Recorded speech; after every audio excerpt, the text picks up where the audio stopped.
Vou começar então. Manda ver.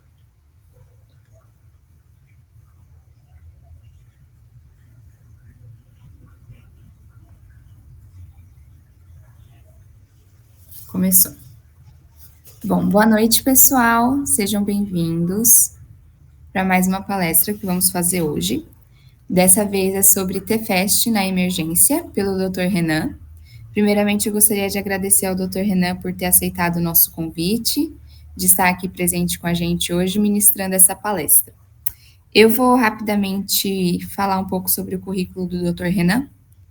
Ele é cardiólogo e ultrassonografista, pós-graduado em ecocardiografia pela Embrapec, tem prática profissionalizante em cardiologia na USP, mais de 10 anos de experiência em treinamentos em cardiologia e mais de 13 anos de atuação em cardiologia clínica veterinária. Ele também atua como líder da equipe de cardiologia da Mobile Vet e é formado pela Universidade Federal de Lavras. Também atua como cofundador e sócio da Engine Vet. Então, doutor Renan, mais uma vez, obrigada por aceitar o convite para essa palestra, tá bom? Pode ficar à vontade. Eu que agradeço o convite. A gente já tem uma parceria com a São Judas já tem um tempinho, né? A gente participou já de 2 semanas acadêmicas. Enfim, espero que vocês curtam e que a gente tenha aí uma horinha e meia, mais ou menos, de alguma transmissão de conhecimento. E a ideia é que seja prático, né? Que aqui a gente está no GET, né? Se você quiser me explicar, GET é Grupo de Estudos De emergência e terapia e intensiva. terapia intensiva. Então, é perfeitamente ajustado para esse grupo, né? Lembrando que o ultrassom de forma geral, né, a tecnologia de ultrassom vai substituir isso aqui, ó. Ou vai ser a mesma coisa que isso aqui, ó. Que vocês já conhecem. Isso aqui é o antigo. O ultrassom vai ser o novo estetoscópio. Então todo mundo tem que dominar essa técnica e dependendo do quanto você se aprofundar, você vai poder trabalhar inclusive com a, a modalidade de ultrassom e diagnóstico por imagem. E o FAST, ou ultrassom de emergência, ele é realmente, na minha opinião, a melhor porta de entrada, porque você já começa usando essa tecnologia no seu trabalho. Você vai formar, você vai trabalhar no hospital, numa internação, você vai ter um ultrassom disponível e você precisa dominar isso, nem que seja para ajudar você a tomar decisão com o seu paciente na emergência. Tá? Então, um pouquinho nós vamos falar aqui da técnica, mas antes eu gostaria muito aqui, opa, de falar um pouquinho da Engine Vet, tá? E convidá-los para um curso de ultrassom de emergência que a gente vai ter agora, dia 9 de novembro. Eu vou compartilhar a minha tela aqui só para mostrar o site para vocês, rapidamente, fazer o meu jabá rapidinho aqui. Tá, então esse aqui é o site da Engine Vet, tá? Eu vou colocar um pequeno vídeo rapidinho de 1 minuto de eu falando sobre o treinamento de ultrassom de emergências para vocês. Tá? E depois eu convido-os para realmente passear um pouquinho pelo site e dar uma olhadinha na nossa estrutura, é pertinho aqui na Bolsa. Oi pessoal, para que serve o ultrassom de emergência? De forma simples, é um exame para verificar a possibilidade de hemorragia interna em pacientes traumatizados, propiciando a tomada de decisão rápida, em menos de 30 segundos e assertiva, que fará diferença entre salvar a vida ou não do seu paciente. De forma mais completa, o treinamento em ultrassom de emergência propiciará para o aluno o domínio da técnica de utilizar o aparelho de ultrassom em pacientes críticos em emergência ou não e otimizar a conduta clínica em ambiente hospitalar minuto a minuto de forma seriada, regulando as medicações e até indicando procedimentos cirúrgicos em tempo adequado para o melhor resultado terapêutico daquele paciente monitorado.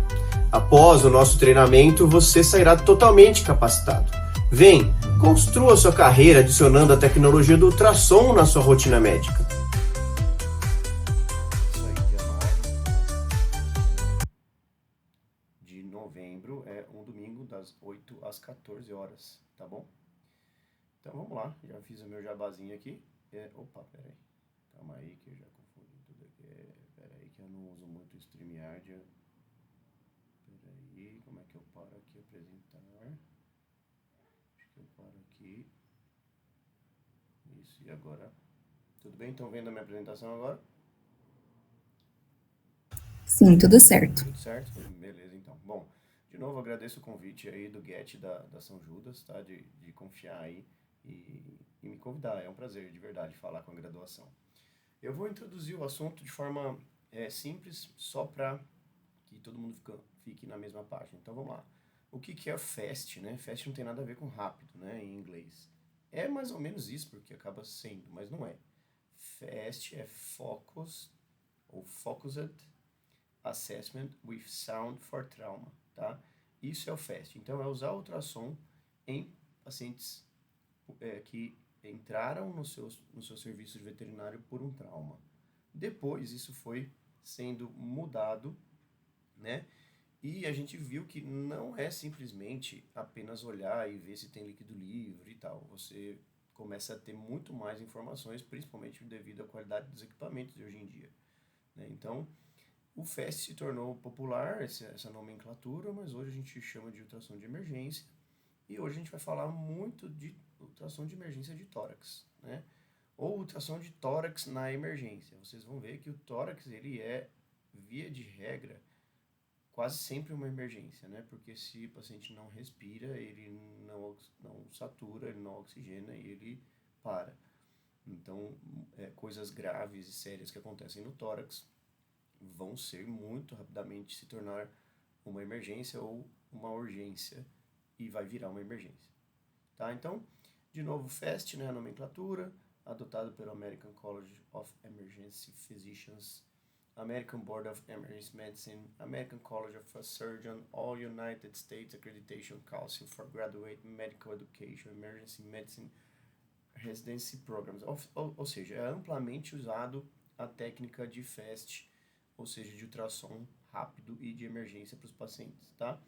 E originalmente essa técnica avaliava 4 pontos: no abdômen, no pericárdio e nos espaços pleurais bilateralmente, certo? E havia apenas uma, ignorem os erros de digitação, por favor, apenas uma informação básica que era saber o que? Se tinha líquido livre, associado a um histórico de trauma, tinha uma injúria interna, ou se tinha líquido livre sem um histórico de trauma, a gente tinha que pensar em outra patologia. Então, ou tinha uma hemorragia interna, ou estava acontecendo outra coisa para que acontecesse o FAST positivo, ou seja, que havia líquido livre nas cavidades do corpo do paciente, certo? Bom, efusão pleural, efusão abdominal e efusão pericárdica no FAST, ou seja, toda vez que eu falar FAST, entenda análise de ultrassom no paciente crítico ou traumatizado. Então, no FAST, a efusão pleural, a efusão abdominal e a efusão pericárdica tinham maior sensibilidade do que o raio-x e comparável à tomografia computadorizada, com todas as suas vantagens de utilizar uma técnica de imagem, enfim, que não tem todos os problemas da tomo. Já a gente vai passar aqui rapidinho na introdução sobre as vantagens e desvantagens do mecanismo, né, da técnica de ultrassom comparada à tomografia. Aí, já estamos aqui. Então, o que a gente tem aqui? Quais as vantagens de usar a tecnologia de ultrassom, né, na modalidade de imagem versus a tomografia ou raio-x? Então, a gente reduz o número de raio-x e toma em pacientes humanos críticos. Tem muita coisa de humano aqui, vocês vão ver, né? Os trabalhos que eu uso para apresentar são os primeiros trabalhos na veterinária que trouxeram a técnica FAST para o nosso meio de medicina veterinária. Então, tem muita transição, vamos dizer assim, de humano para veterinário, tá? Então, eu faço isso de forma proposital, tá? Para vocês entenderem que existe toda essa, como é que eu posso dizer, essa transição, essa translocação de conhecimento do humano para o veterinário de uma forma bem evidente, tá? Bom, enfim, qual a vantagem então de usar ultrassom como modalidade de imagem? O número de raio-x de tomo em pacientes críticos, tá? Ou seja, se um paciente internado, como é que você vai ficar levando para tomo? Né? Não tem como. e ficar levando para o raio-x. Normalmente a internação não tem um raio-x portátil ali para você ficar disparando, e aí você tem que tirar o pessoal da sala, enfim. Alta velocidade de realização do exame e de promover informações, até 3 minutos. Na verdade é muito mais rápido do que isso, né? Dependendo do tipo de informação que você consegue e quer ver, são segundos para você ver uma infusão pericárdica, uma infusão pleural, tá? A capacidade de atingir proficiência com o pessoal não radiologista. Isso aqui é bem interessante porque você não precisa ser um imaginologista, né? Na medicina humana a gente chama de radiologista, quem trabalha com imagem. Na medicina veterinária a gente chama de imaginologista. Você não precisa ser um imaginologista formado, com pós-graduação em imagem, para atingir a proficiência. Você precisa ter o equipamento na sua mão e treinar, tá? Fazer um curso com parte prática, por exemplo, e depois praticar. E aí você atinge uma proficiência, mesmo sendo apenas um recém-formado, ou até um aluno, ou até mesmo um técnico de veterinário, tá? É relativamente barato, depois nós podemos conversar se alguém tiver dúvida de como que está o valor de ultrassom desses ultra portáteis até enfim, mercado de usado, a gente pode conversar um pouquinho sobre isso. Não utiliza radiação ionizante, obviamente. Pode ser realizado à beira-leito, ou seja, você pode repetir tantas quantas vezes você quiser com o paciente do jeito que ele tiver ali na baiazinha dele, né, na internação. É não invasivo, obviamente. Requer mínima contenção do paciente, às vezes nenhuma contenção. Do jeito que ele parar, você consegue dar uma olhada, tá? Pode ser realizado simultaneamente a outros procedimentos. Isso é um pouco controverso, dependendo do paciente, né? Se você vai realizar um procedimento que causa dor, vai atrapalhar, obviamente, vai se mexer, né? Mas sim, é verdade.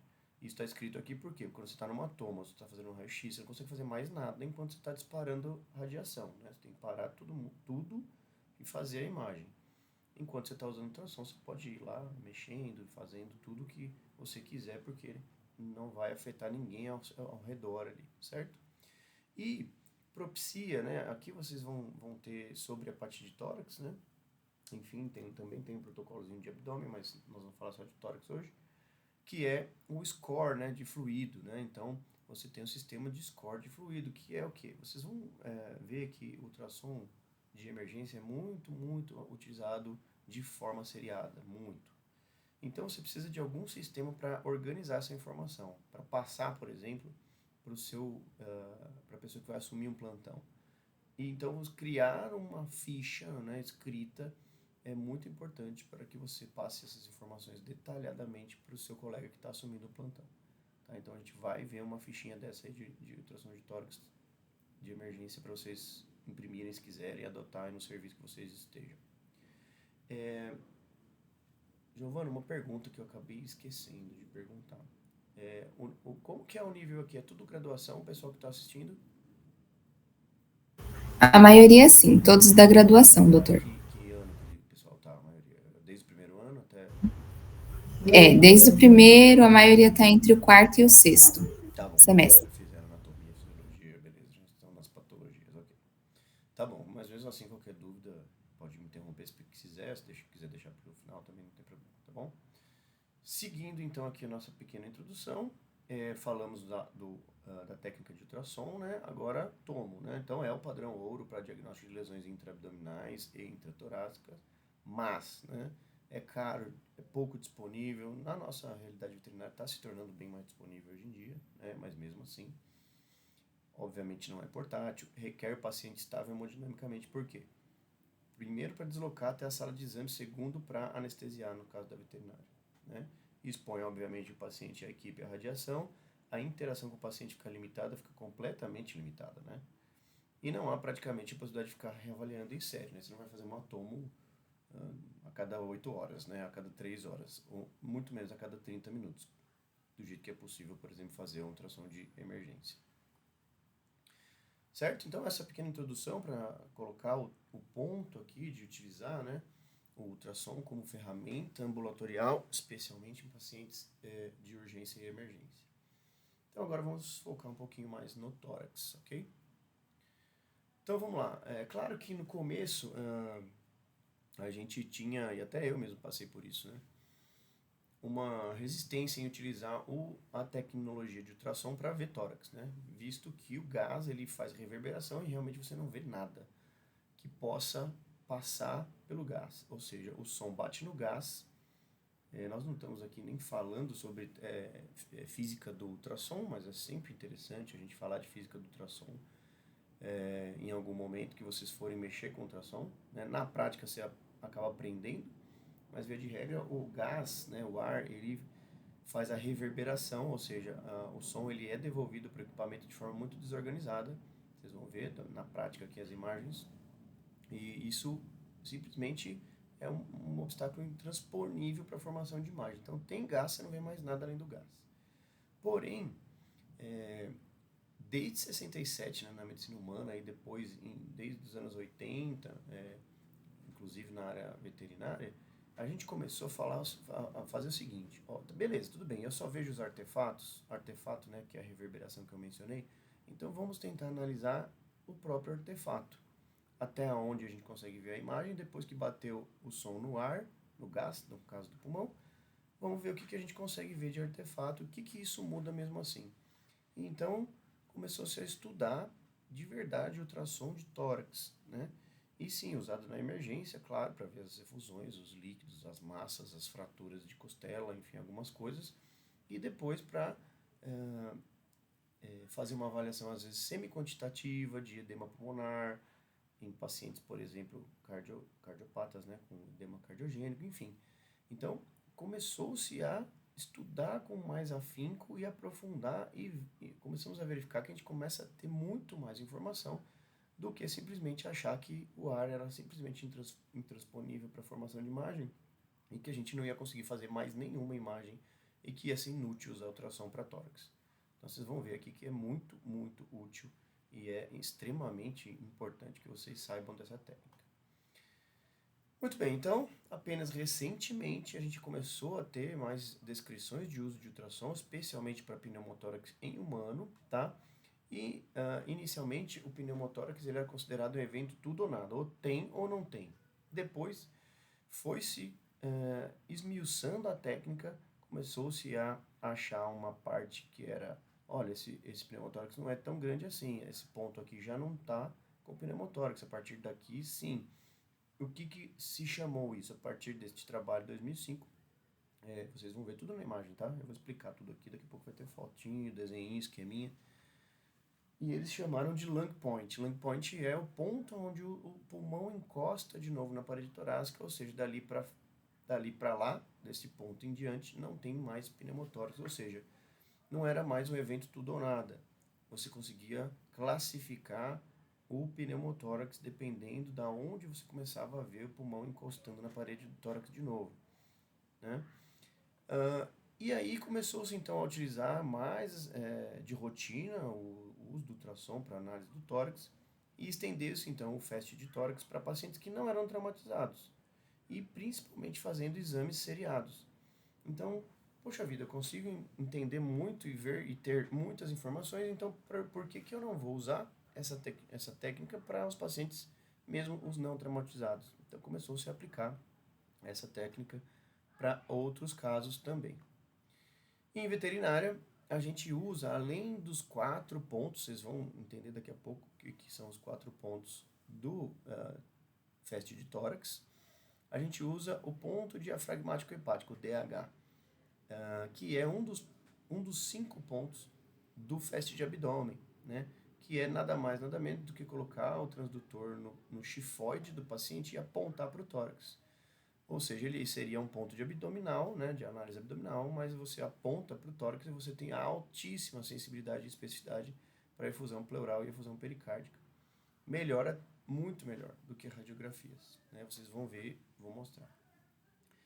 Isso tudo em medicina humana até aqui, né? Em veterinária, desde 86, como eu citei, começou-se também a olhar. Então, lá na medicina humana começou lá em 67, na veterinária desde 86. E tudo isso, imagina, né?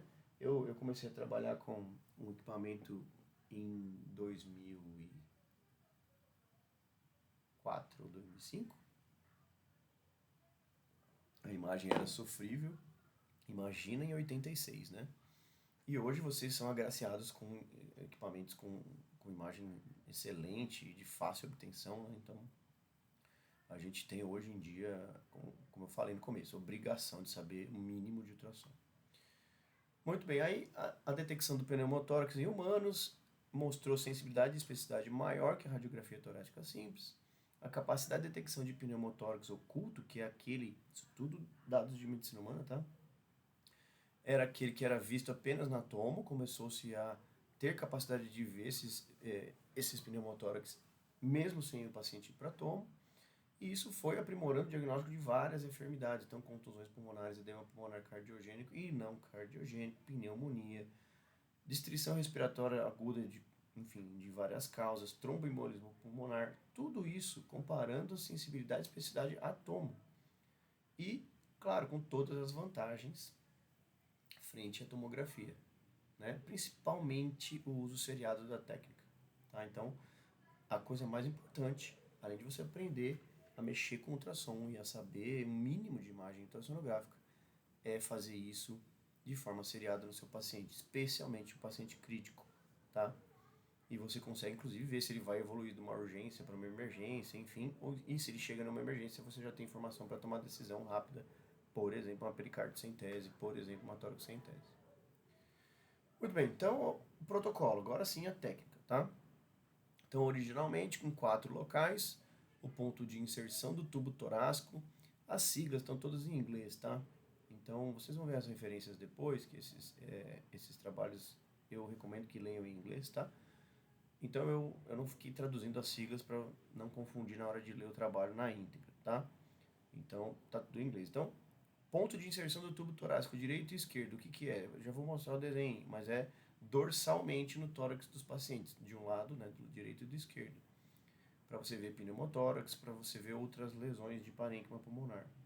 E os locais do ponto pericárdico, que são basicamente as janelas do ecocardiograma, do lado direito e do lado esquerdo, que é o pericardiac site. Então, chest tube site, CTS, e pericardiac site, PCS. Tá? Perfusões pleural e pericárdica e algumas neoformações cardíacas e até pericárdia, vocês vão ver aqui algumas fotos. Certo? Então, você vai posicionar o seu paciente em decúbito lateral, em decúbito external em pacientes instáveis, então você não vai deitar de lado e nem de barriga para cima um paciente instável, você vai deixar ele de barriga para baixo ou do jeito que ele quiser parar, tá? E aí a gente adiciona um ponto a mais do que os 4 originais, que é o diafragmático hepático do FAST de abdômen, como eu mencionei, tá? Então, hoje a gente usa os 5 pontos para fazer o FAST de tórax, ok? Eu não sei o quão rápido eu estou indo, já estou com 22 minutos aqui, desde que nós ligamos. Me avise se eu estiver correndo muito, tá bom? Então aqui está o desenho. Então, onde eu coloco a probe aqui, dorsalmente, né, no cão ali, onde a gente tem a parte dorsal do pulmão. E eu coloco do lado em cima do coração, que é o ponto pericárdico, e ali no chifoide, apontando para o tórax, o diafragmático hepático, tá? O ponto do pulmão em cima, ele é estacionário, quer dizer o quê? Você vai colocar a sonda e parar, não vai ficar varrendo, mexendo, torcendo, nada, tá? O ponto diafragmático hepático, vocês veem o meu mouse quando eu aponto aqui? Giovana, você vê o meu mouse quando eu estou mostrando? Não, não dá para ver. Não dá pra ver mesmo. Tá, ok. Então, o DH ali, vocês estão vendo, que é o diafragmático hepático, ele é um ponto dinâmico. Então, você vai mexer o transdutor, varrer, girar. E o ponto pericárdico, PCS, você também é um ponto dinâmico. Você vai varrer, olhar, tá? O ponto do tubo CTS, que é o do tubo torácico, o ponto do pulmão, é um ponto estacionário. Você vai colocar e olhar e ver o que acontece, tá? Ok, vamos seguir aqui que daqui a pouco a gente vai chegar no protocolo Blue, que eu vou explicar para vocês o que é o protocolo Blue, tá? Que é um avanço, vamos dizer assim, do FAST de tórax, tá bom? Muito bem, então, agora é uma descrição. Então, o ponto do tubo torácico é do 6º ao 8º espaço intercostal, tá? Aqui não está escrito espaço intercostal, mas é. Você coloca a probe estacionária verticalmente à parede do tórax com o melhor ângulo de interface entre a parede torácica e o parênquima pulmonar, que é 90 graus. Por que que tem que ser? O que é 90 graus? É bem assim, né? Então, se a minha mão é a parede torácica aqui, o transdutor tem que estar bem retinho, porque assim você vai ter a melhor definição de imagem no ultrassom. Se tiverem dúvida, qualquer livro de ultrassom, o primeiro capítulo está lá, Física do Ultrassom. Tá? Se você não tem refração e nem, principalmente refração do som quando você está a 90 graus. Tá? Nesse tubo você vai identificar a linha pleuropulmonar ou a interface pleuropulmonar, eu vou chamar aqui de PP-line, tá? E você tem a capacidade então também de observar a movimentação dessa interface, né? A pleura e a parede do tórax, ela fica se deslizando uma na outra, tá? Tem um pouquinho de líquido ali, o movimento respiratório faz deslizar uma na outra. Você percebe isso, que a gente chama de glide sign, de sinal de deslizamento, tá? Você só observa quando não há dilatação do espaço pleural, ou seja, não tem líquido, não tem pneumotórax ou nenhuma massa no parênquima pulmonar ou na parede torácica. Então, e quando você vê o sinal de deslizamento, obviamente você exclui pneumotórax. Vocês já vão entender por que se exclui um pneumotórax se você vê sinal de deslizamento. Especificamente por quê? Porque se você não vê sinal de deslizamento, porque se você tem um pneumotórax, não vai haver sinal de deslizamento. Se você viu o deslizamento entre a pleura visceral e a pleura parietal, exclui pneumotórax totalmente, tá? Porque quando gasta ali, simplesmente tem um espaço entre as duas pleuras e não há deslizamento, você não consegue enxergar. A gente vai ver vídeo sobre isso também. Bom, a gente vai ver as linhas A ou bandas A, que é a reverberação de gás, de ar normal no pulmão, ou a gente vai ver linhas B, ou também chamados de rockets pulmonares ou cauda de cometa, que indica lesão em parênquima. Também exclui pneumotórax, se você vê linhas B, tá? Porque as linhas B só podem sair, se originar do parênquima pulmonar. Se você está vendo parênquima pulmonar, não tem pneumotórax. As linhas A não, você pode confundir um pneumotórax com linha A de padrão de ar normal do pulmão. Vocês vão ver também. Tá? Bom, então a linha B indica lesão em parênquima, exclui pneumotórax, oblitera as linhas A e tem um movimento de pêndulo acompanhado a inspiração e expiração. Tudo parece difícil quando estou descrevendo aqui, lendo, mas vocês vão ver no vídeo, tá? Outra coisa que vocês vão ver no ponto de tubo torácico, no CTS. Step sign, que é o sinal de degrau. Outras patologias, por exemplo, neoformações, malformações, fraturas, todas essas patologias que vão mudar a linha do pulmão, vocês vão ver o sinal de degrau. Tem umas fotos, daqui a pouco vai ficar claro, tá? E a detecção do lung point, como eu estava descrevendo lá sobre o pneumotórax, que é onde o pulmão volta a tocar a parede do tórax, tá? E permite quantificar o pneumotórax. Vocês vão ver fotinhas e esqueminhas também. Aí, chegamos nas fotinhas e nos esqueminhas. Então, antigamente o pessoal chamava de sinal do Batman, né? À esquerda, eu vou descrever porque vocês não estão vendo meu mouse, né? Que é muito chato, né? Eu devia conseguir ver, mostrar o mouse, mas enfim.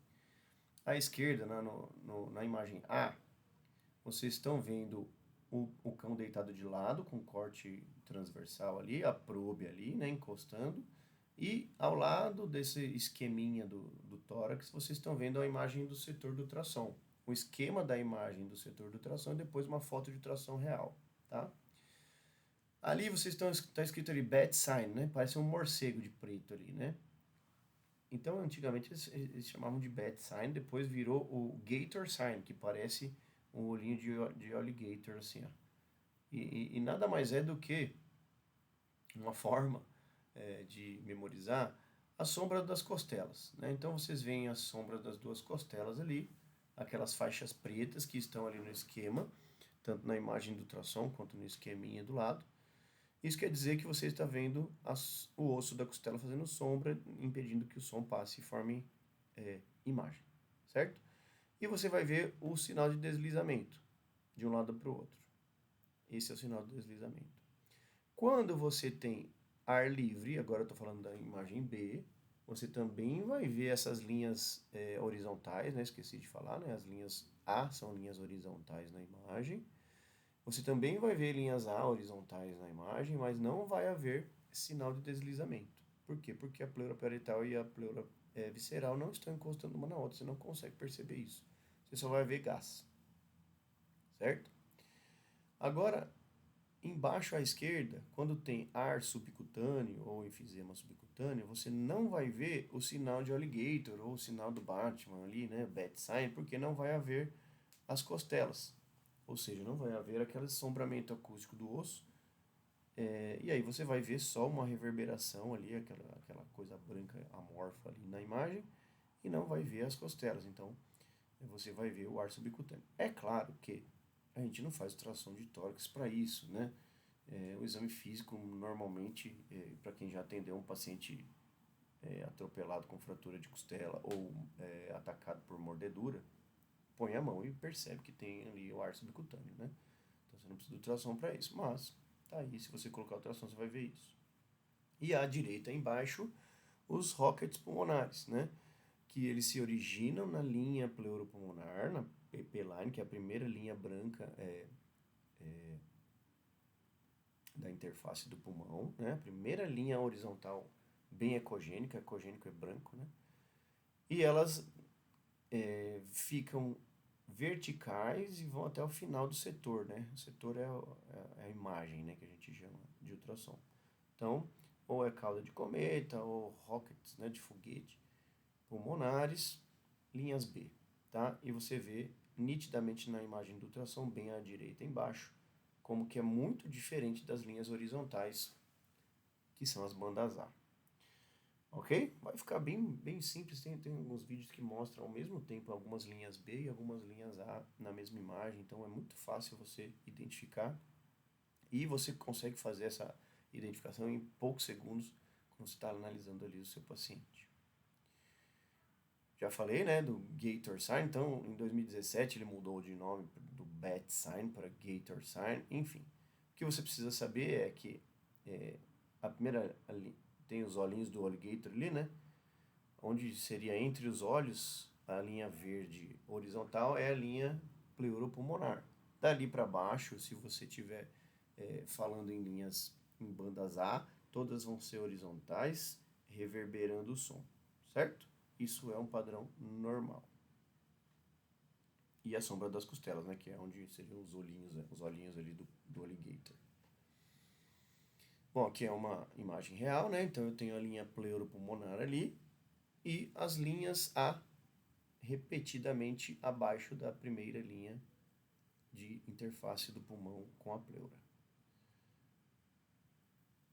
E quando eu tenho uma alteração no parênquima, quando eu tenho uma lesão no parênquima, muda o padrão de reverberação do gás ali, ou seja, tem gás com líquido. Vocês vão ver que tem um conceito de pulmão seco e pulmão molhado, né?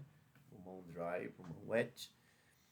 E aí a linha fica vertical e vai até o final do setor e oblitera todas as linhas A, se tiverem as linhas A aparecendo, e vocês veem esse risco assim, né, vertical, que parece um foguete, uma cauda de cometa, enfim. Linha B, bem fácil de ver. E às vezes as linhas B elas são semi-quantitativas, então você pode ter uma cortina de linhas B, como é o caso dessa imagem aqui. São infinitas linhas B fazendo uma coisa larga dessa forma aqui, né? Ou apenas uma linhazinha assim. Então, qual quadro está pior? Este ou este? Obviamente, este quadro segundo aqui é bem pior. Então, você tem uma análise, inclusive, semi-quantitativa. Muito bem, então, isso aqui é um tórax, bandas A, tá? Essa imagem eu peguei de propósito, que é uma imagem antiga minha, do aparelho bem antigo. Vocês podem ter apenas acesso a equipamentos bem mais antigos que ficam disponíveis na internação. Então é de propósito que eu peguei essa imagem mais granulada, tá? Mas dá para ver normalmente. Eu, obviamente, forcei a barra com o desenho aqui, né, para ilustrar. Mas obviamente vocês conseguem e devem conseguir utilizar equipamentos antigos e com resolução de imagem pior, né? Você não vai simplesmente começar a olhar só os equipamentos novos, que muitas vezes vocês não vão ter acesso na internação, né? A não ser que você esteja num hospital que tenha um equipamento mais novo, com uma qualidade de imagem menor, que é usado para diagnóstico por imagem, que você possa levar para internação. A via de regra é um aparelhinho mais velhinho que já foi substituído e fica lá só para os festes, né? E aqui, né, utilizando então um transdutor convexo, né, aqui é um microconvexo, e aqui utilizando um transdutor linear, também mostrando as linhas A de um padrão de parênquima pulmonar normal. Sempre no ponto CTS, no ponto do tubo torácico, ali em cima, dorsalmente no tórax, onde o pulmão vai até antes da coluna ali. Muito bem, de novo, bandas A. E agora vamos falar um pouquinho do local pericárdico, né? Então, o que você vai ver no local pericárdico? Ele é similar à janela paraesternal do ecodopplercardiograma, caudalmente ao ponto de toque do cotovelo no tórax, detectado também pela palpação da ponta de choque cardíaco. Então, em cima do coração.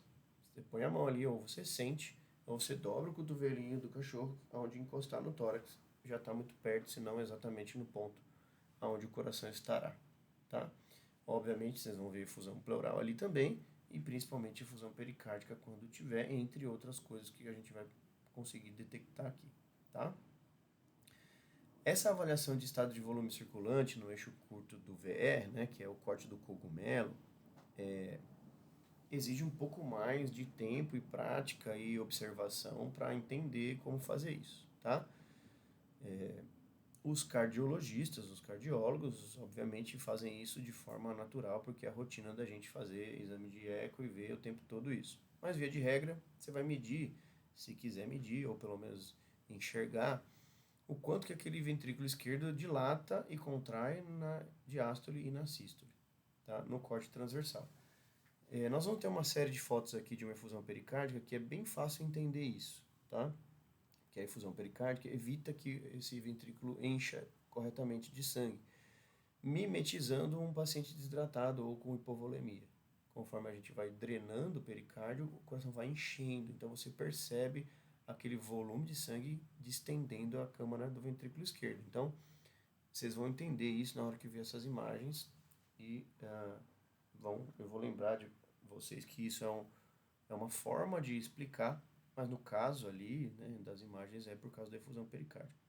Em um paciente com o estado hemodinâmico alterado, vai ser este o motivo daquele coração não estar expandindo como deveria. E a inclusão do ponto diafragmático hepático do abdômen fast, né? Vai ter muito menos não, né? Vai ter zero influência da interferência de ar do pulmão, porque você vai ter só o fígado entre o seu transdutor e o tórax. E é muito fácil e tem muito boa sensibilidade para ver efusão pleural e pericárdica.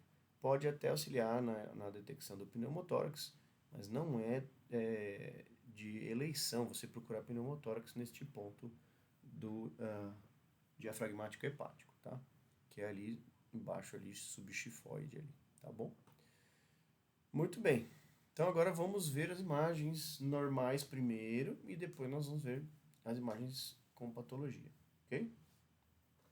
Então, ó, o ponto pericárdico no 4 câmaras, né, que você vai ver, você vai conseguir ou fazer um corte ou cortes oblíquos, né, vocês não vão conseguir ficar fazendo os cortes do eco certinho, né, não espero isso. Mas se você vê uma imagem dessa aqui e vê a válvula bem evidente, você está num corte longitudinal, ou mais perto do longitudinal, né, você vê o septo interventricular, vê os átrios e tal. Ou você está vendo o cogumelo aqui, né? Que esse aqui é o ventrículo esquerdo e o ventrículo direito em formato de meia-lua. Então aqui você está no corte transversal.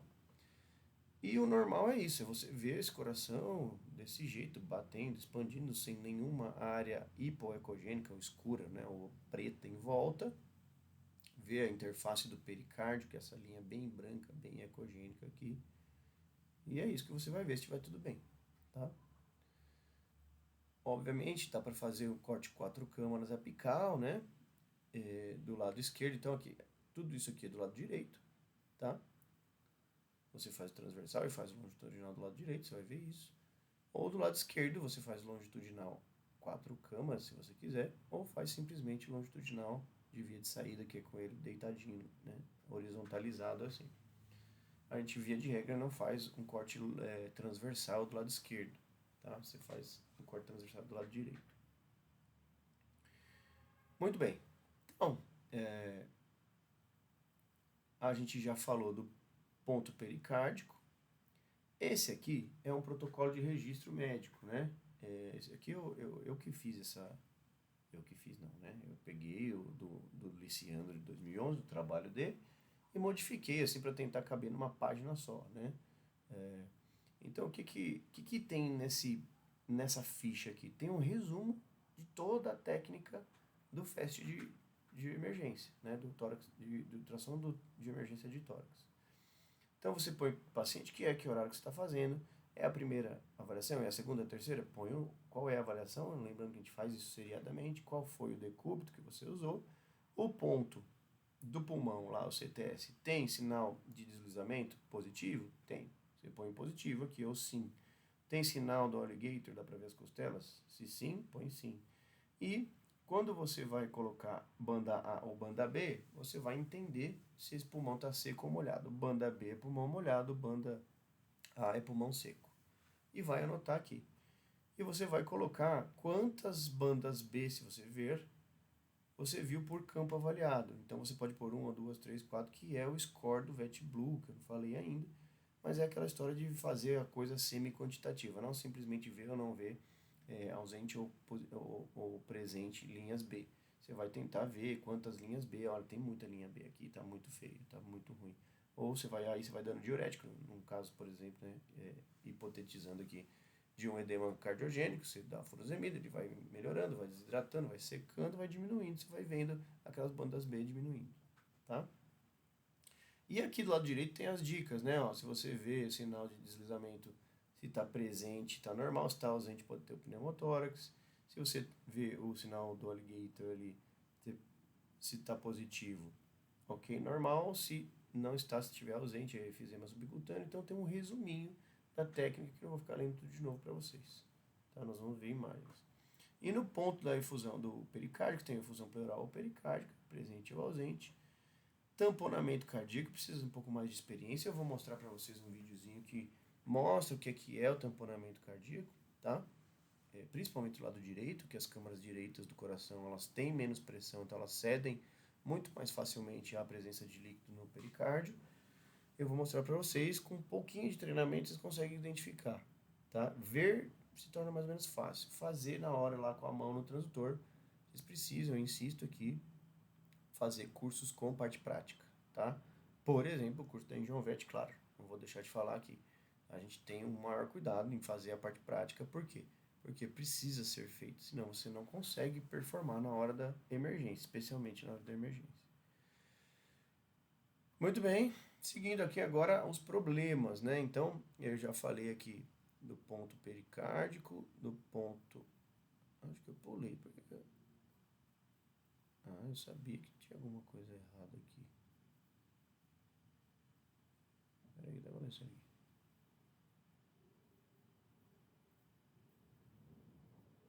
Ah, não, eu falei do... Isso, eu falei do ponto... do ponto do pulmão, falei das linhas B, das linhas A. Eu não acompanhei meu próprio raciocínio aqui. Foi mal, vamos lá.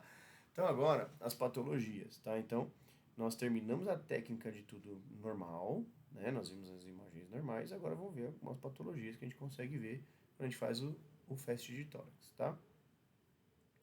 Lembrando que aqui, essa palestra tem o nome de, né, ultrassom de tórax na emergência, mas não necessariamente esses pacientes estão numa emergência, tá?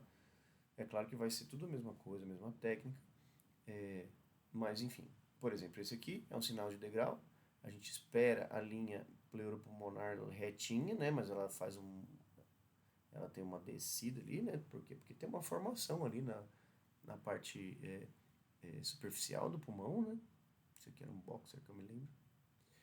Então a gente vê que a linha pleuropulmonar ela faz uma curva aqui que não era para fazer, né? Então isso é o step sign, isso é um sinal de degrau que a gente vê no ponto do pulmão. E a gente vê também então o líquido, né? Então isso aqui veja que o caliper está medindo quanto de líquido tem entre a parede do tórax e o pulmão, e a gente vê o pulmão consolidado ali, né? Sem gás, parece uma massa, mas não é. É só o pulmão colabado. Veja que a gente tem um triângulo ali, né, com ângulos bem agudos, bem fininhos. Isso indica que é o pulmão colabado. Quando a gente tem uma massa no pulmão, a gente tem bordas bem mais arredondadas. Vocês vão ver aí que isso é muito fácil perceber. Então, se você vê ângulos agudos dessa forma e uma imagem sólida no tórax com efusão pleural, provavelmente, com muita chance de você acertar, isso é só o pulmão colabado. você vê coisas arredondadas, né, como a gente mostrou aqui, isso provavelmente é uma neoformação. Outra coisa também que você vai ver para conseguir diferenciar uma infusão pleural de uma infusão pericárdica, claro, tem que ser uma bela de uma infusão pericárdica para você se confundir, né, pela quantidade de líquido, mas sempre na infusão pleural você vai ver o ligamento pericardiofrênico, tá? Ou o ligamento mediastinal cranialmente no tórax cranial, tá? Porque aí não vai ter o frênico, que é diafragma. Mas via de regra você vai ver essa linha boiando no meio do líquido, que está apontado pela seta ali, é o ligamento pericardiofrênico. Você viu isso e viu líquido, e viu tudo escuro dentro do tórax, isso é uma infusão pleural, tá? E vai ver linhas B, né? Você vê a linha PP-line, que é a linha pleuropulmonar, essa linha branca horizontal lá em cima, que é onde começa o parênquima torácico, e depois você vê as linhas verticais descendo até o final do setor da imagem, caracterizando as linhas B, ou rockets pulmonares, ou caudas de cometa. Isso indica lesão intersticial, ou seja, tem líquido ali, não tem só gás no seu parênquima pulmonar, tem líquido também, seja de qual for a origem, inflamatória ou hemodinâmica, tá? No caso de edema pulmonar. E então já vimos no ponto do tubo torácico, né? Então pontos do pulmão. A gente viu até aqui, agora nos pontos do coração. Então, por mais que você não seja um cardiólogo, um cardiologista, um ecografista, você vai ver que tem alguma coisa errada neste coração, né? Nesse caso aqui era um tumor de base cardíaca, já bem grandinho, né, 4 centímetros ali, 4,2 centímetros no mínimo. Mas você vai ver isso olhando o coração, né? Então não tem efusão pleural, não tem efusão pericárdica, mas se você olhar, ele tem uma bola ali, um negócio ali no meio do coração que obviamente é patológico, né? Mais óbvio para quem tem mais experiência e menos óbvio para quem tem menos experiência, mas alguma coisa errada está acontecendo com esse coração, que deveria ter ali só a sua imagem das 4 câmaras um pouco mais evidente, mais claras, né? Sem ter aquela bola ecogênica ali no coração. Tá? Então, isso é uma das coisas que você vai ver.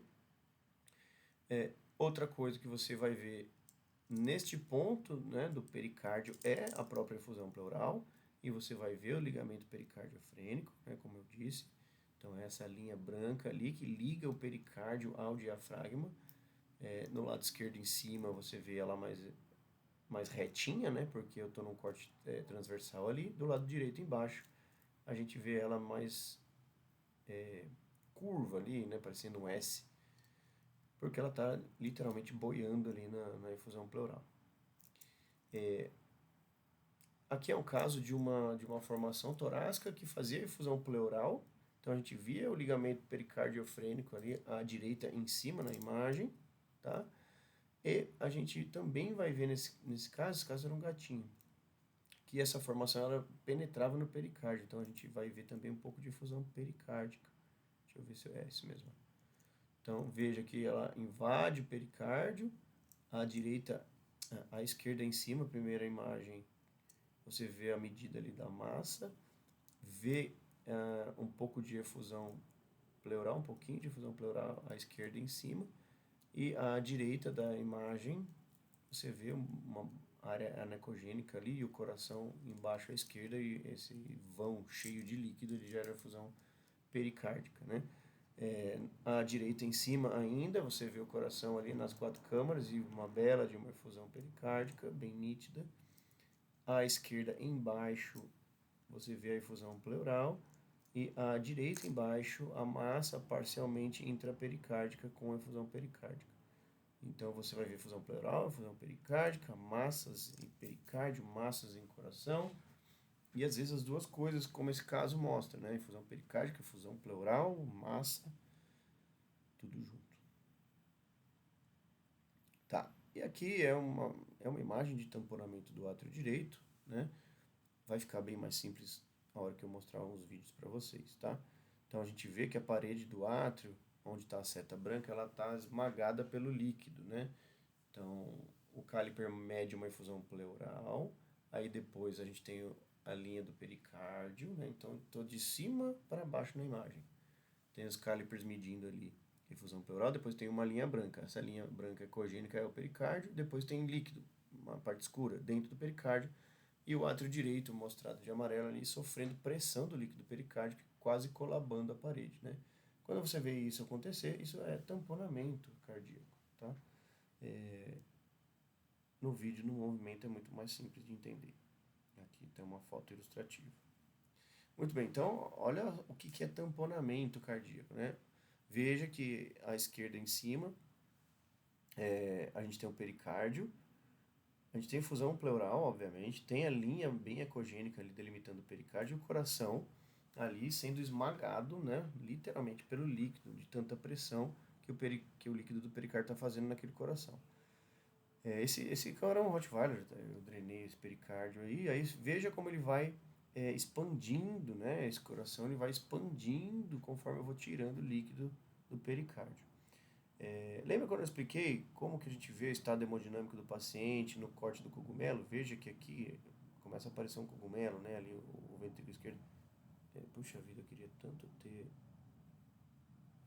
um mouse aqui, mas ok. Então veja que ele vai expandindo. Então você começa a pegar a prática, você vai ver se aquele coração tá ou não tá pequeno demais para aquele cão, para aquele gato, né? A gente tem até medidas e tabelas para isso. Mas é muito fácil no visual, você vê que a última imagem, à direita embaixo, esse coração está expandindo mais e à esquerda em cima ele está praticamente, passa uma hemácia por vez ali, né? Então imagine que você não tivesse essa efusão pericárdica exercendo essa pressão no coração e simplesmente ele tivesse desidratado, você pode ter quadros semelhantes, né? Por exemplo, a imagem à direita em cima, superior direita, para a imagem inferior à direita, né? Se você reidratasse um paciente desidratado ou repusesse volume num paciente que teve uma hemorragia e esteja com hipovolemia, tá? Então é o mesmo conceito. Aqui é para ilustrar o que a gente consegue ver no ponto pericárdico de um FEST de tórax, né? É uma bela, uma enorme efusão pericárdica, um pouco junto com a efusão pleural. Esse paciente eu tive que drenar a efusão pleural antes para aí conseguir atingir o pericárdio e drenar e ele, enfim, ficar melhor hemodinamicamente. Vamos lá, agora em traumas penetrantes, né? Então, tudo bem, você fez tudo isso, essa técnica no ponto do pulmão, no ponto do coração, dos dois lados, fez o diafragmático hepático, ele chega em emergência ou em urgência, enfim, mas não é um trauma penetrante. Ele não tem nenhuma ferida no tórax, ele não tem nenhuma lesão externa que você perceba. Então você vai fazer essas técnicas que eu falei até aqui. Se tiver um trauma penetrante, o que a gente faz então? Então, só para ilustrar um pouquinho da estatística, né? Isso é uma estatística americana. A gente vai tirar daqui provavelmente lesões por arma de fogo, se aparecer, porque a gente tem muito pouca arma comparado com os americanos. Mas via de regra, atropelamento e ataque por mordedura, na minha rotina, é o que a gente mais vê. Talvez vocês possam compartilhar de vocês. Então, o que você vai ver? Primeiro, sensibilidade e especificidade para pneumotórax é muito boa. Então, se tiver gás livre no tórax, a gente vai conseguir ver, tá? Em cães ofegantes, é bem mais difícil você ter sensibilidade para pneumotórax, porque está ofegante, você não consegue nem ver o sinal de deslizamento ali. Então, fica bem mais complicado em cão ofegante. Você precisa ter, às vezes, fazer uma analgesia, fazer até uma sedação para você conseguir analisar melhor, tá? E você vai ver os rockets pulmonares, se tiver, e se tiver, você vai excluir pneumotórax. Então, a primeira coisa que você quer no paciente com distrição respiratória é entender rapidamente se o problema é fusão pleural, se o problema é pneumotórax. Essa é a primeira coisa que você quer saber. Tá? Se você viu rockets pulmonares, não é pneumotórax. Se você viu gás, mas não viu as linhas A, aquele gás, aquela reverberação, mas não viu o sinal de deslizamento, é sim pneumotórax. E aí você, nas duas situações, vai agir de forma diferente, certo? A sensibilidade e a especificidade, já falei, né? Em cães que estão com muita dor ou com muita taquipneia, vai ser bem mais difícil você conseguir ver, especialmente o sinal de deslizamento, tá? E, obviamente, o TFEST, o FEST de tórax, o ultrassom de tórax de emergência, ele vai necessitar um pouco mais de treinamento para você ser proficiente ali, falar, olha, eu sei fazer um ultrassom de tórax de emergência. É mais rápido você aprender a fazer o abdômen de emergência do que o de tórax, tá? Isso é estatístico também. Então, de novo, comecem a treinar o quanto antes. Ah, eu não tenho como comprar equipamento de ultrassom, nem sei se eu vou fazer ultrassonografista, ou cardiologista, ou cardiólogo, ou ecografista. Tá bom, mas se você for trabalhar com pequenos animais, você tem que começar, no mínimo, a fazer cursos que tenham parte prática para você começar a treinar. E aproveitar os ultrassons que tem na sua internação, na sua universidade ou no hospital que você trabalha, para conseguir ter horas de voo, que eu digo, né? Que é o quê? Tempo de equipamento, tá? Então isso vai fazer com que você tenha proficiência no procedimento muito mais rápido se você pôr a mão. Muito bom. E o FAST avançado? O que é o FAST avançado? Antes de virar o protocolo Blue, que não tem nada a ver com azul, a gente chamava de FAST avançado, que é o quê? Em vez de você usar o transdutor, colocar lá ponto do tórax, ponto do coração, ponto do tórax, ponto do coração e ponto do diafragma, você vai percorrer o tórax e olhar todos os espaços intercostais de dorsal a ventral, de dorsal a ventral, de dorsal a ventral de um lado, dorsal a ventral, de dorsal a ventral do outro, tá? E vai detectar os pontos aonde tem pulmão molhado, ou seja, banda B, e pulmão seco, banda A. Então, o protocolo Blue, que chama Bedside Lung Ultrasound Evaluation, ou seja, a avaliação do pulmão à beira-leito, basicamente, com ultrassom. É um protocolo um pouco mais detalhado, então não muda nada o que você vai ver. Você vai ver sinal de deslizamento, se você vê tumor, você vai ver sinal de degrau, você vai ver banda B, ou seja, rockets pulmonares ou cauda de cometa, você vai ver banda A, você vai ver fusão, você vai ver fusão pericárdica, você vai ver massa, você vai ver tudo isso que a gente vê no FAST rápido, né? Mais rápido, porque são 4 pontos ali, sem muita avaliação, você vai ver também no protocolo Blue, só que você vai ter uma avaliação seriada mais detalhada, vou mostrar. Bom, isso começou, né? O tórax avançado começou da história do pneumotórax parcial. Então, se eu colocar o transdutor na figura B, apenas no 1, ali tem a sondinha 1, 2, 3, na figura central B, eu vou ver que tem pneumotórax. Se eu colocar no 2, na posição 2, eu vou ver que tem pneumotórax. Se eu colocar na posição 3, eu já vou ver que não tem, que tem pulmão ali. Então começou-se a ver que existia a necessidade de você mudar de lugar na sonda. Então começou-se a chamar de FAST avançado, TFAST avançado. Depois, o próprio Liciandro, que começou a fazer trabalhos de ultrassom FAST, né, de avaliação de emergência de ultrassom, mudou a nomenclatura e chamou de protocolo Blue em 2017, né, e colocou essa ideia de descrição como linhas A sendo pulmão seco e linhas B, ou rockets pulmonares, sendo pulmão molhado. E aí ele começou a descrever, como a gente já falou, eu não vou me repetir aqui, né? Então, enfim, os rockets pulmonares, eles têm a movimentação de pênis e tudo mais, vocês vão ver no vídeo. E o que eles indicam? Lesão intersticial, edema. Em humano, essas lesões chegam até a borda do lobo. Enfim, ele compara algumas coisas em humanos e em cães, né? Em cães a gente não consegue ver exatamente assim. A avaliação seriada sempre é recomendada, então não há como fugir. É uma vantagem muito importante fazer a avaliação seriada, você vai fazer no tórax também. Em casos de trauma e contusão pulmonar, você vai conseguir ver os rockets pulmonares. Em casos não traumáticos, em edemas pulmonares, cardiogênico ou não, pneumonia, bronquopneumonia, vai ter rockets pulmonares. A ausência dos rockets com presença de sinal de deslizamento ou bandas A elimina a possibilidade de edema e contusões pulmonares. Então, você ou vê coisas que confirmam ele ou eliminam diagnóstico, ou você não vê, e a ausência dessas coisas que você não vê também confirma ou elimina a presença de diagnóstico. Então, vou resumir aqui. Vi sinal de deslizamento, não pode ter pneumotórax.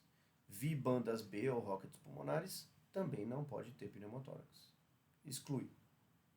Vi bandas A, tá, mas eu vi sinal de deslizamento? Não. Então, provavelmente é um pneumotórax. Vi sinal... isso.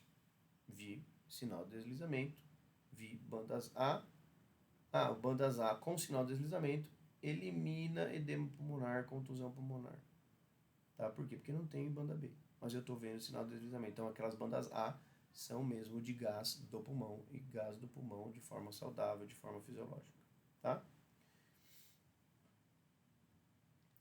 O modo M, a gente não usa mais. Isso aqui está no trabalho porque antigamente as imagens eram muito ruins, os equipamentos, e a gente tinha que tentar lançar mão de algumas outras coisas. Eu nem vou falar disso para não confundir.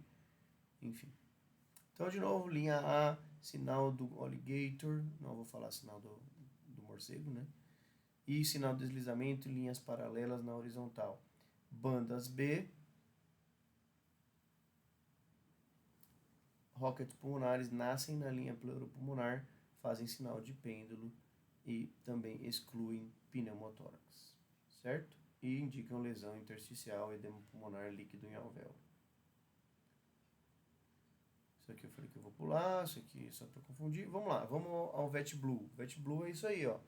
Então, em vez de eu ter um ponto lá no pulmão, eu tenho vários pontos de cada lado. Então, se eu somar aqui, são 8 pontos, em vez dos 5 que a gente tinha. E quando você faz ultrassom de tórax, você usa essa técnica para deslizar entre os espaços intercostais, né? Os meus dedos sendo as costelas aqui. Então, você não vai pôr só em um ponto, e no outro, e no outro, e no outro. Você vai deslizar em cada espaço intercostal e aí vira um ultrassom de tórax completo, tá?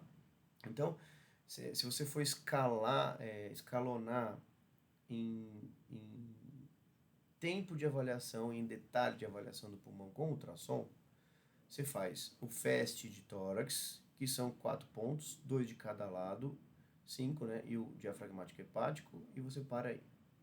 Você tem o tórax avançado ou VetBlue, então você faz 8 pontos, 4 de cada lado, como estou mostrando nessa figura aqui.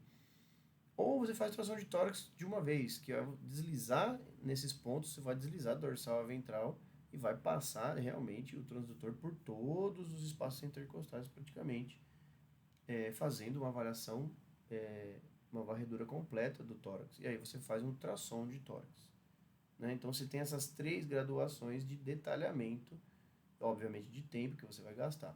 Então você não vai numa emergência fazer o VetBlue, muito menos ultrassom de tórax, você vai fazer o FAST. Você vai olhar em 4 pontos ali e decidir. Não, eu quero olhar mais, não é uma emergência, tal, mas ele está com restrição. Aí você faz o VetBlue, você vai olhando um pouco mais. E o VetBlue tem um mapinha, né? De novo aqui, né? Ilustrando como você vai caminhar com a probe no seu paciente. O que cada coisa significa são os lobos pulmonares, essas siglas aqui. Eu não vou entrar nesses detalhes hoje, mas no trabalho do Liciano está tudo explicadinho, tá? Que lobo você está vendo em cada ponto que você está examinando. E aí, ó, é legal você adicionar esse desenho naquela ficha que eu mostrei anteriormente, né? E você coloca aqui, ó, se é negativo ou positivo e se você tem 1, 2, 3 ou mais de 3 linhas B em cada ponto do pulmão. Então, o VetBlue, ele faz você fazer uma análise pulmonar muito mais detalhada, você contando em positivo ou negativo as bandas B ou bandas A. Então, banda B é sinal de lesão pulmonar, 1, 2, 3, claro, na graduação, quanto mais bandas B, pior aquele quadro, em cada ponto de cada lado do pulmão. Então, você tem 4 pontos de um lado, 4 pontos do outro, e você vai graduando. Se é negativo, o pulmão está seco. Se é positivo, o pulmão está molhado. Se está molhado, o quanto que está molhado, quantas bandas B você está vendo. E você anota. E pega esse esqueminha aqui e anexa naquela ficha de FAST de tórax. E você vai conseguir monitorar o seu paciente de forma seriada, ver se ele está melhorando, se ele está piorando, se você vai ter que intervir cirurgicamente, se for um caso de trauma, ele está tendo hemorragia no pulmão, lesão, contusão pulmonar. Se for um caso de edema pulmonar cardiogênico, por exemplo, obviamente você não vai fazer nada cirúrgico, mas você vai conseguir dosar ali e ver que aquele paciente está ou não está evoluindo do edema pulmonar, certo? De novo, ilustrando, né, o caminho que você faz dos transdutores, e eu tenho, acho que um slide é isso aqui, ó. Esse slide ele mostra cada parte do pulmão com os seus lobos respectivos, do lado direito e do lado esquerdo. Se você quiser descrever com detalhes na hora de fazer um laudo de ultrassom de tórax, você pode usar esse esquema para falar, né? Então, lobo esquerdo caudal, porção cranial do lobo esquerdo cranial, porção caudal do lobo esquerdo cranial, lobo caudal direito, lobo acessório direito, lobo medial direito, lobo cranial direito. Todos os lobos e os seus acessórios de cada parte do pulmão, do lado direito e do lado esquerdo. E aí você tem a capacidade de descrever as lesões ou aonde está as bandas B que você viu, ou aonde está o pulmão mais preservado, enfim. Quando eu faço o laudo de tórax, eu não faço isso, tá? Eu não fico falando e descrevendo os lobos, porque a gente vai errar, apesar de estar nos lugares anatômicos que a gente conhece, você, quanto mais detalhes você dá em um laudo de imagem, mais você se compromete com aquele laudo. Então eu recomendo você falar dorsal, ventral, caudal, lado direito, lado esquerdo, hemitórax direito, hemitórax esquerdo, descrever setorialmente, não dar nomes anatômicos, porque não é tão simples assim. Tá? E você pode, enfim, falar coisas que você não tem certeza absoluta. E eu não gosto de não ter certeza absoluta em laudos que a gente assina embaixo. Então eu recomendo descrever a região. Esse é um outro esqueminha mais simples, né, de você colocar naquela ficha, como eu falei. Então, um modelo de registro do VetBlue, como eu sugeri. Você pode usar aquela primeira que eu mostrei aqui, mais detalhada, ou essa daqui, mais simples. Coloque se está dry, né, seco, ou se está wet, se está W. Então, você pode ver indo a evolução do paciente. Ó, ele estava wet, ele estava molhado em cima, né, nas posições mais dorsais. Eu fui tratando e ele começou a ficar seco. Tudo ficou só um pontinho molhado e você vai vendo como aquele paciente vai evoluindo de forma esquemática. Isso é bem legal para prognósticos mais imediatos, né? E para finalizar um pouquinho, antes da gente ir para os casos clínicos, se eu puder, tiver tempo ainda, reconhecer as limitações do método é muito importante. Então, especificamente para o FAST de emergência de tórax, né? Ultrassom de emergência de tórax, a gente tem que saber que precisa treinar muito, muito mais do que o do abdômen, precisa reconhecer as limitações, por exemplo, identificação de sinal de deslizamento em cães ofegantes é bem difícil, né? Lembrar que as pessoas não médicas podem, com treinamento apenas, com vídeos, então você pode só com vídeo fazer triagem para pneumotórax? Pode. Isso foi feito em medicina humana, em cadáveres e modelos controlados. Mas nada vai substituir a prática com o paciente vivo. Em veterinária, isso não foi estudado. Tá? Possivelmente há uma transferência de conhecimento. Então, será que pessoas não médicas, só os técnicos de veterinária, só vendo vídeo, conseguem pegar um ultrassom, pôr no paciente e fazer uma triagem para pneumotórax? Não sei, isso não foi estudado na veterinária. Eu acho bem difícil, tá? Porque nossos pacientes são diferentes, são menores, são mais agitados. Mas em medicina humana isso é verdade. O FAST de tórax exige mais tempo e treinamento do que o abdômen, tá? Já falei sobre isso. Então, você ali com 50 tentativas, mais ou menos, em abdômen, você está mais ou menos bom. Você já sabe fazer, você sabe o que você está fazendo. Com o tórax não é tão simples. O tórax você vai aí o dobro de tentativas, né? Umas 100. Então, começa o quanto antes. Diferenciar efusão pleural de pericárdica pode ser desafiador, principalmente se for pouco, tá? Às vezes tem pouco líquido, eu não consigo ver o ligamento pericardiofrênico, e aí eu não consigo saber, tá? Eu tenho que pelo menos ver então o pericárdio, mas às vezes também não é tão simples, então pode ser difícil fazer isso, né? E um erro bem comum que é a avaliação do VD ali, né, e do músculo papilar, que você até deixei uma foto para lembrar que isso já aconteceu. Cadê? É essa foto, né? Então, isto aqui, onde está a seta, não é um trombo, não é um coágulo e ali não é efusão pleural, simplesmente é o ventrículo direito, tá? Você só não está vendo a parede livre do ventrículo direito, então não dá para confundir com efusão pleural, é muito comum essa confusão aí. E voltando aqui, só para concluir, né? Então, as aplicações dos protocolos FAST vão além do trauma, Então, pacientes crônicos, pacientes com neo de tórax, metástase, é importante fazer. Às vezes, paciente que você quer fazer uma biópsia guiada no tórax, numa lesão, tá? Então, vai além do trauma, inclui triagem e inclui acompanhamento seriado no paciente internado especificamente ou no paciente crônico, tá? Cuidado com o ventrículo direito, acabei de mostrar a imagem, que você pode se confundir muito facilmente. O abdômen FAST, né? Ou seja, ultrassom de emergência de abdômen associado ao abdômen do tórax, ou ultrassom de emergência de tórax, formam o Global FAST, que eles chamam, né? Que é a combinação dos dois.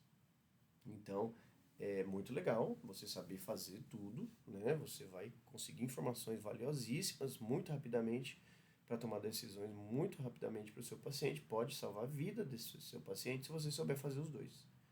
Então, de novo, o nosso jabá da Angiovet. Vem fazer o curso. Você vai ter aula teórica e prática do FAST de abdômen e do FAST de tórax. Isso, então a combinação dos FAST, você vai ver os espaços retroperitoneais bilateralmente, a cavidade abdominal, cranial e caudalmente e as cavidades pleural e pericárdica dos dois lados também. Ou seja, você vai ver tudo que aquele paciente tem para acumular líquido em um protocolo de ultrassom de emergência de uma forma muito rápida, com uma ótima especificidade e sensibilidade. Que mais? Deixa eu ver. Só tem agora os casos clínicos. Essas são as referências, vou deixar aqui um pouquinho.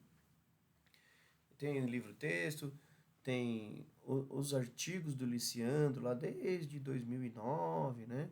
Até 2017, acho que já deve ter até publicado mais coisas hoje em dia, mas esses são os primeiros que deu base ao estudo de ultrassom de emergência na veterinária, certo? Bom, acho que eu já deixei aqui, depois eu posso até, vocês estão gravando, eu também estou depois no nosso canal da Angiovet no YouTube, essa palestra deve ser publicada, tá? Vocês vão poder assistir de novo. E vamos para os casos clínicos, eu vou agora compartilhar minha tela aqui. Deixa eu ver se eu consigo. Remover do palco, deve ser isso. Acho que não, aqui, ok. Giovana, você está aí? Vai acompanhando aí se a coisa aparece aí para vocês. Tô sim, só não tá aparecendo aqui por enquanto a tela. Eu vou compartilhar agora. Foi? Vocês estão vendo a minha tela inteira? Sim, agora sim. Beleza, então vamos lá. Eu separei alguns casos aqui. Eu vou passar mais ou menos rápido. Eu quero para os básicos, tá? Então, o primeiro que eu quero mostrar é a infusão pericárdica e o tamponamento cardíaco, tá? Dessa paciente aqui. Então, vamos lá. Então, olha só, né? O coração praticamente ele não está expandindo. Eu estou vendo toda essa área preta em volta aqui. Vocês estão vendo meu mouse agora? Sim. Então, toda essa área aqui é líquido, né? Como eu não estou vendo o ligamento pericardiofrênico, eu praticamente fecho, que isso é uma infusão pericárdica, né? Veja que eu sempre meço aqui, né? 3 centímetros é o que? É o espaço que eu tenho para entrar com uma agulha aqui, né? Fazer pericardiocentese. Aqui é um outro corte, né? Mesma história.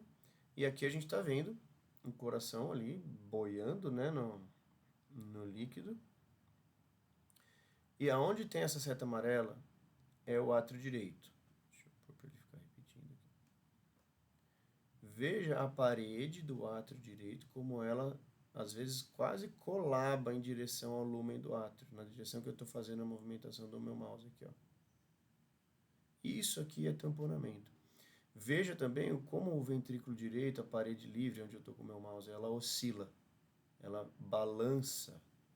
Isso quer dizer que ela está sendo comprimida pela pressão do líquido do pericárdio. Isso também chama tamponamento. Então, ela tem um acentuado tamponamento no átrio direito e um discreto tamponamento no ventrículo direito. Tá? Obviamente tem um problema grave aqui de drenagem venosa. Se passar tempo suficiente, essa paciente certamente vai fazer ascite.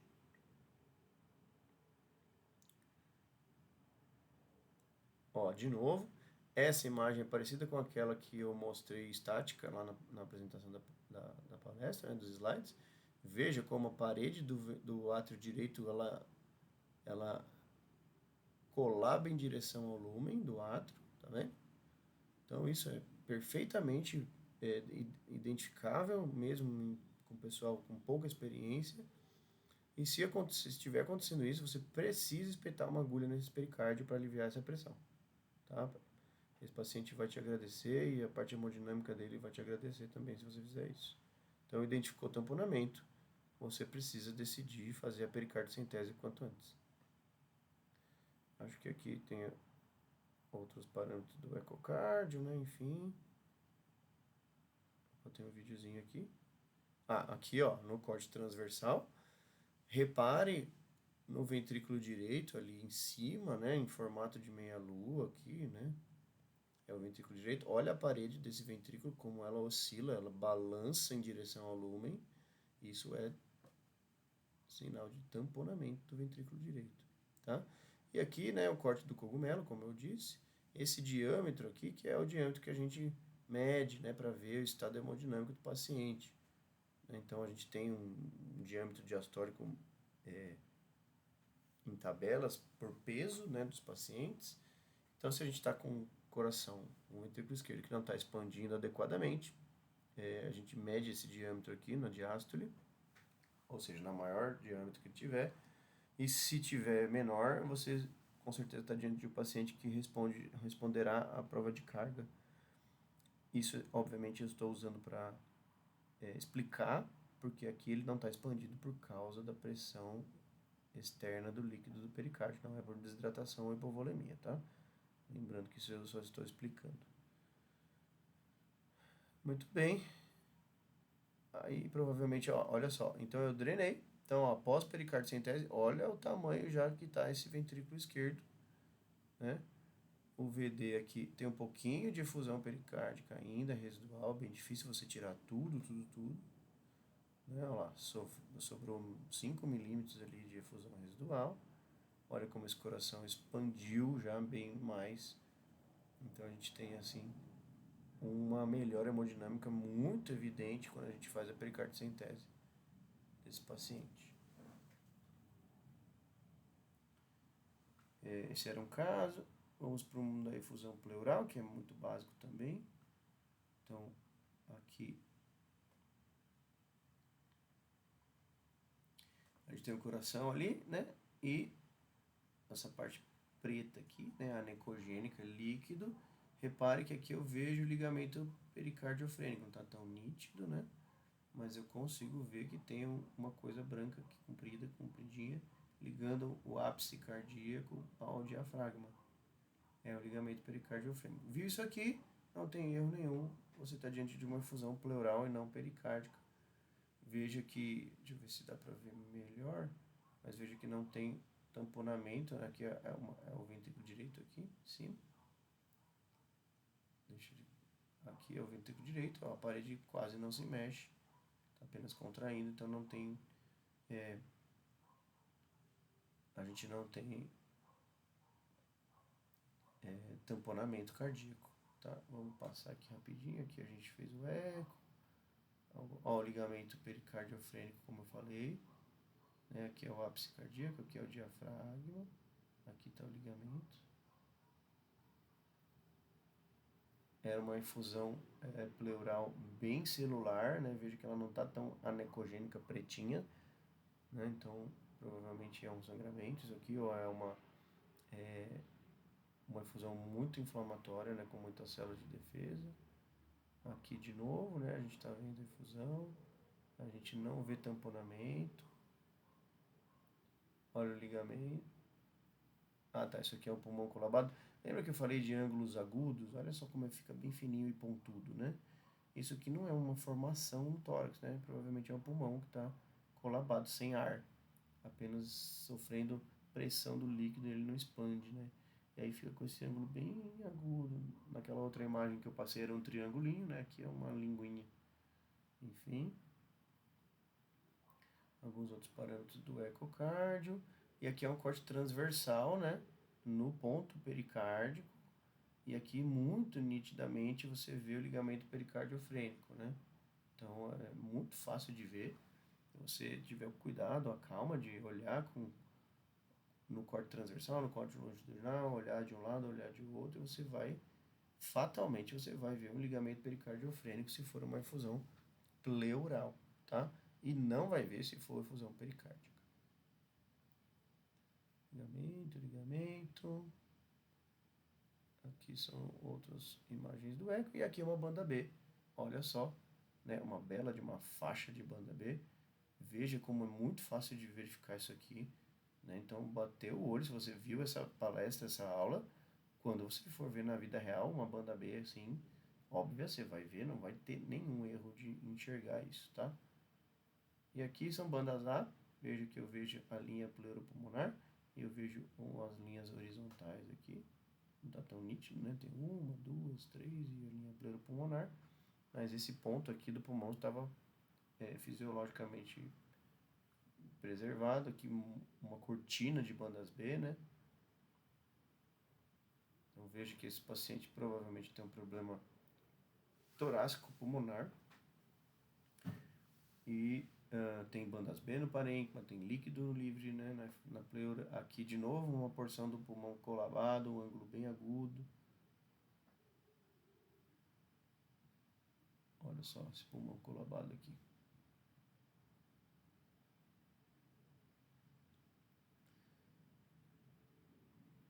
Deixa eu ver o que mais. Pois é, né? Aí a gente foi procurando. Veja, lembra que eu falei que ângulos agudos não são formações, são pulmão colabado? E olha isso aqui, ó, como está arredondado, ó. Então isso aqui é um nódulo no parênquima pulmonar. Essa paciente ela tinha metástase, né? Então no raio-x aparecia bem mais coisas e no ultrassom ela fez tração de tórax primeiro. Olha, aqui é o pulmão colabado, olha o ângulo agudo, né? Essas áreas hiperecogênicas brancas provavelmente são brônquios e bronquíolos, né? Muito líquido celular. Pulmão colabado de novo, né? Lembra do ângulo agudo, ela fica bem fino aqui. Líquido livre, fusão pleural. Bandas B, olha só. A linha do pulmão está aqui, claro que tem efusão pleural aqui.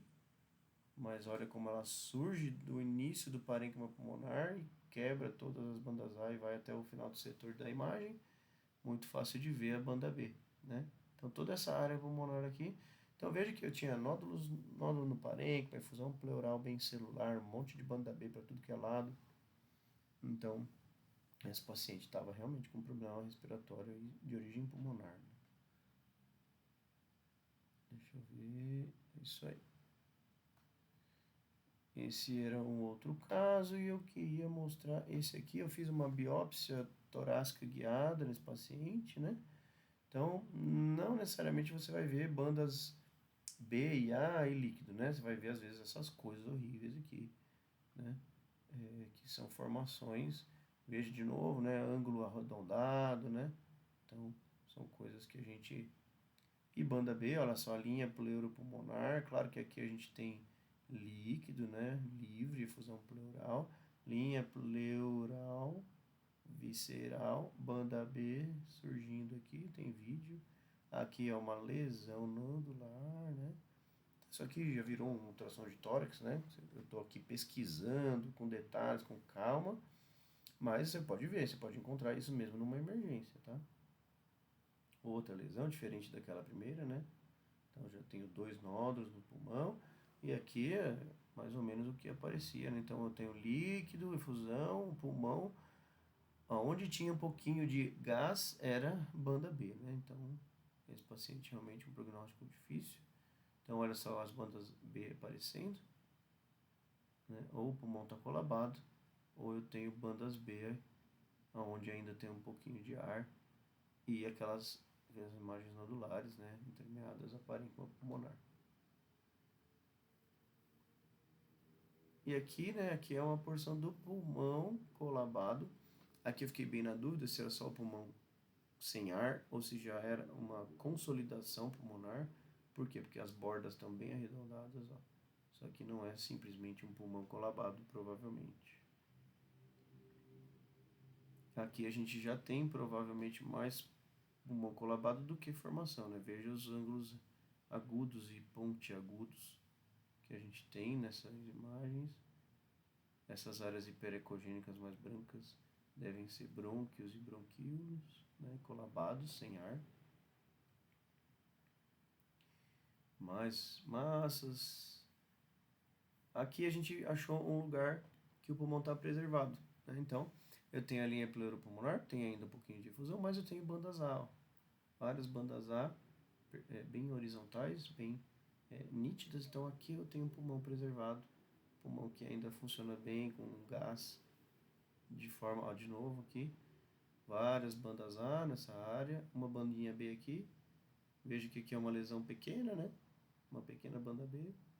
Via de regra, nessa área o pulmão estava mais preservado. Vem de novo. Isso aqui depois virou mesmo ultrassom de tórax.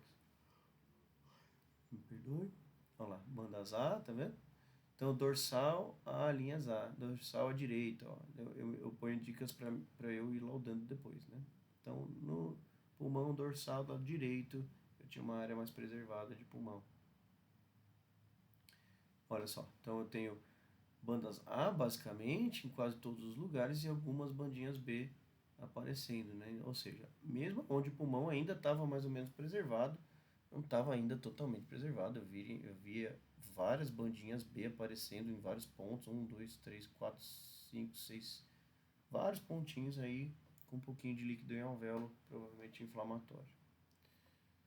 Mesma coisa aqui, né? Então veja que no vídeo é muito fácil você ver. Na hora lá você vai colocar o transdutor, você vai ver esses riscos brancos, essas caudas de cometa, esses rockets, foguetinhos pulmonares, e não tem erro, esses pontos estão com lesão, tá?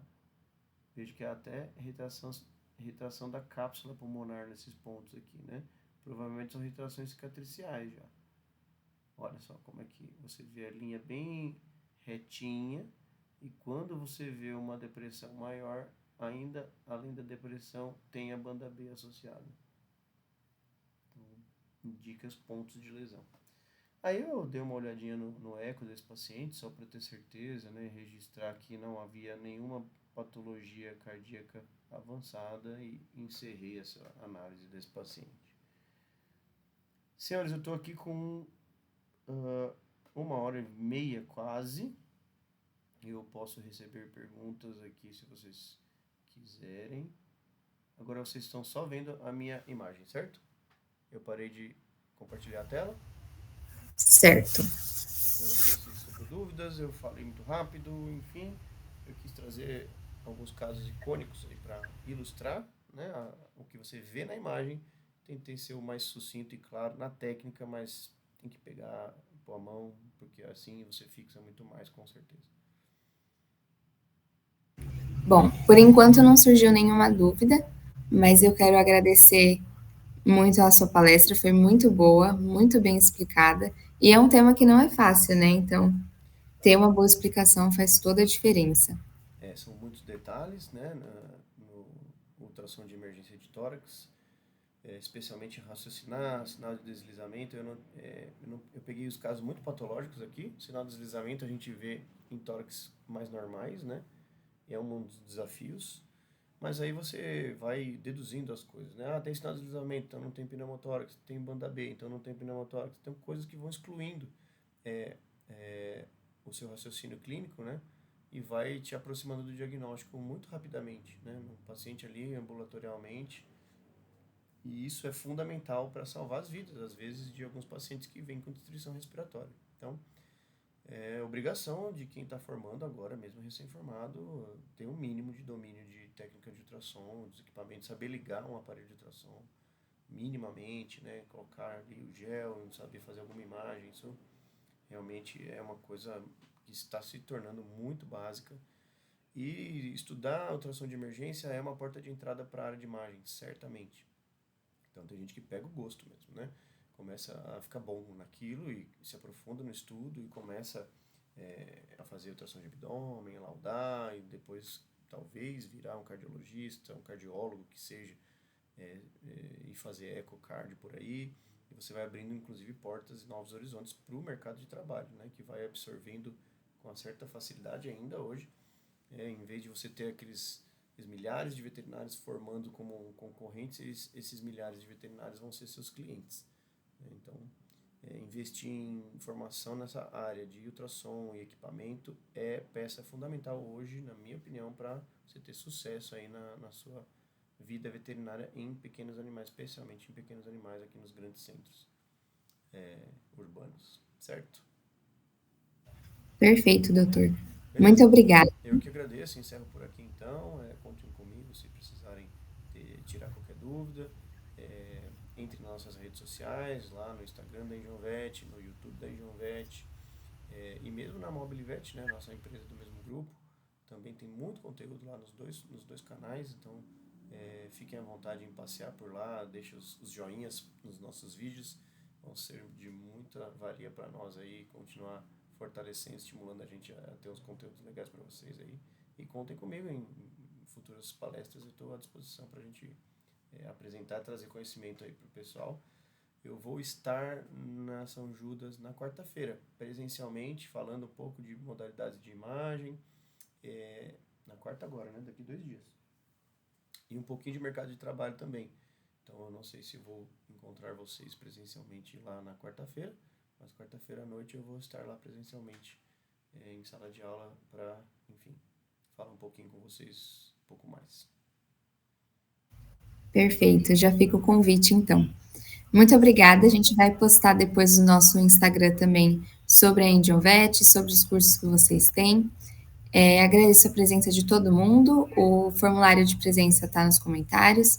E tiveram vários elogios da sua palestra, viu nos Ah, comentários aqui. legal. O pessoal gostou muito. Agradeço E aí é os elogios e mandei as dúvidas se ficou dúvida. perfeito. Eu que agradeço a sua disposição de ter explicado esse tema tão importante para a gente, viu? Beleza, que bom. Espero que tenham absorvido ao máximo. Fico à disposição sempre. Uma ótima noite para todos aí. Tchau, doutor. Muito obrigada. Tchau.